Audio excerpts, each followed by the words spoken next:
एक महत्त्वाची घडामोड आहे। मंत्रालयात प्रवेशाचे डीजी ॲपचे 10,000 कार्डच गहाळ झालेली आहेत। सूत्रांकडून ही माहिती मिळते।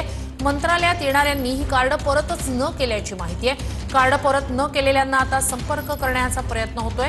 जुनं कार्ड दिल्यानंतरच पुन्हा मंत्रालयात प्रवेश मिळणार आहे, अन्यथा प्रवेश मिळणार नसल्याच्या सूचना अभ्यागतांना दिल्या जात आहेत। यापुढे मंत्रालयाच्या रिकव्हरी बॉक्समध्ये कार्ड टाकणं सक्तीचं करण्यात आलंय। अधिक या सगळ्या संदर्भात जाणून घेऊया आपले प्रतिनिधी विनायक डावरुंग यांच्याकडून। विनायक, एकंदरीतच मंत्रालय प्रवेश आणि त्या संदर्भातली ही महत्त्वाची घडामोड, काय अधिकची माहिती?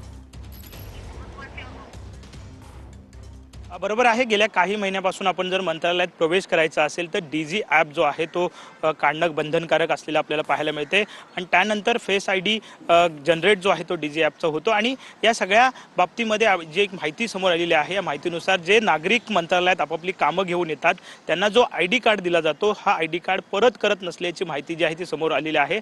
आतापर्यंत 10,000 आयडी कार्ड जे आहेत ते गहाळ झाल्याची माहिती जी आहे ते संबंधित जी यंत्रणा आहे त्यांच्याकडनं मिळालेली आपल्याला पाहायला मिळते।